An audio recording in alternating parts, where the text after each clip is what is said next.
Welcome back to Booze and the Rocks. My name is David Edwards, and today I'm going to use some orange, a lot of rum, and I'm going to make a painkiller cocktail with it. But first, this.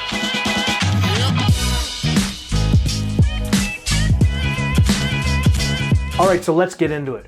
The Painkiller is a rum cocktail trademarked by Pusser Rum as their signature drink, and it is often associated with the British Virgin Islands. However, the original Painkiller was created in 1970 by Daphne Henderson at the Soggy Dollar Bar in the island of Jost Van Dyke. Now, during this time, Charles Tobias, who was the founder of Pusser's Rum, became friends with Daphne.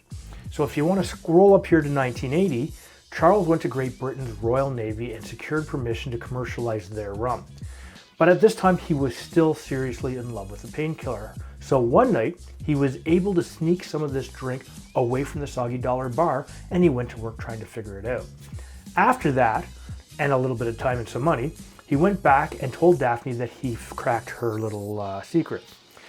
But after some testing, they realized hers was sweeter, but he proved that he liked his better. So they came up with a bet to try and figure it out for about $100.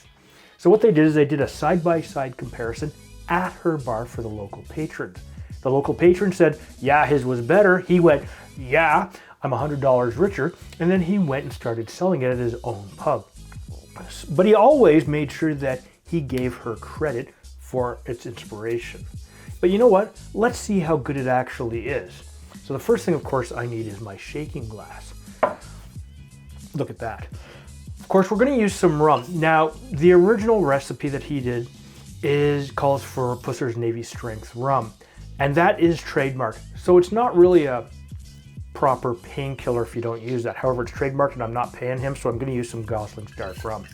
Because you know what? It's a dark rum. It's got a nice funky smell that I like. It tastes good too. So we need 2 ounces of this, or 60 milliliters.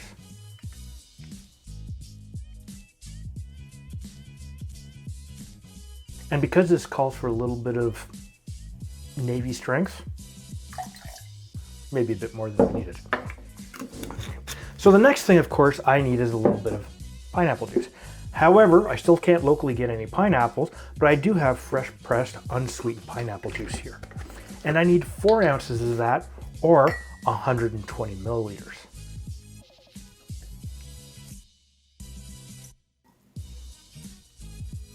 And because I'm using a darker rum, this is actually going to come out as a darker painkiller. We need a little bit of this, orange juice. And for this, we need 1 ounce.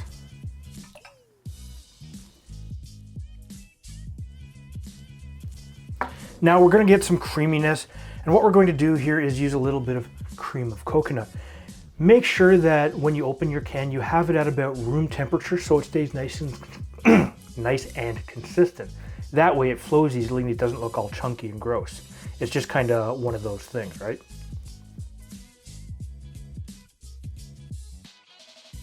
Now 1 ounce does work out to 30 milliliters. And it looks absolutely terrible. But what I'm going to do is I'm going to grab a little bit of ice. And we're going to give this a bit of a shake. We're going to shake this for a good 10 to 15 seconds.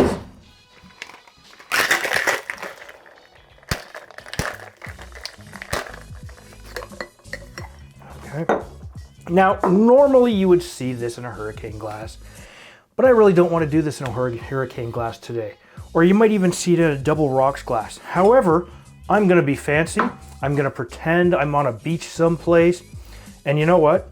I'm just going to free pour this in, no straining.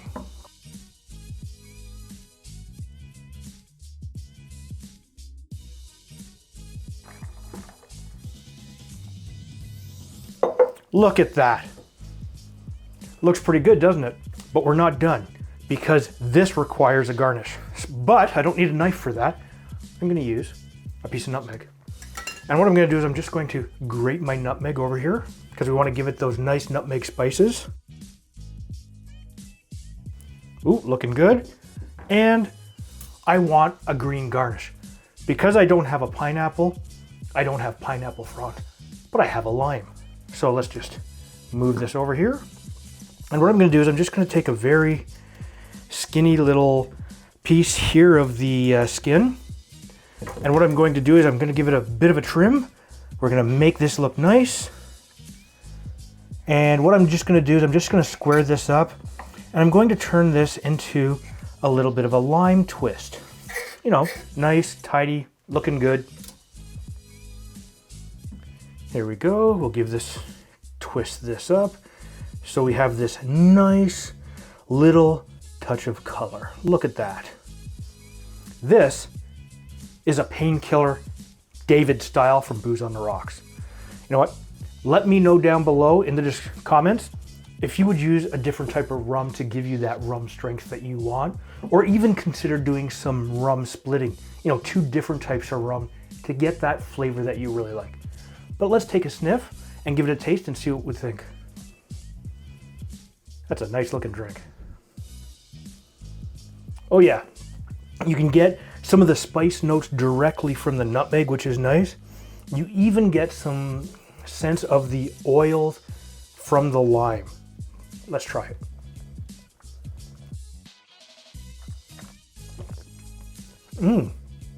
Oh, that's good. You know what? That is really good. I think you'll like that. This is an awesome tiki style drink. However, I didn't use any crushed ice or any of that other wonderful stuff. But the flavor is great. You get that funkiness from the rum. You get a little bit of the pineapple and orange. It's sweet, but it's not overpoweringly sweet. And it's not too thick and clumpy, creamy. It's really quite nice. You know what? That's a good rum to do with this. With the extra little splash, of course. Now what I'm going to do is I'm going to put the ingredients in the description down below with the method of how to make this. Now if this is your first time to my channel, please hit the subscribe button and make sure you hit that bell notification. That way you will be notified every time I put up a new video. Otherwise, you may miss some of the updates. But if you don't like a great rum and you don't like a tropical cocktail, hit the thumbs down button twice. And we'll see you next time.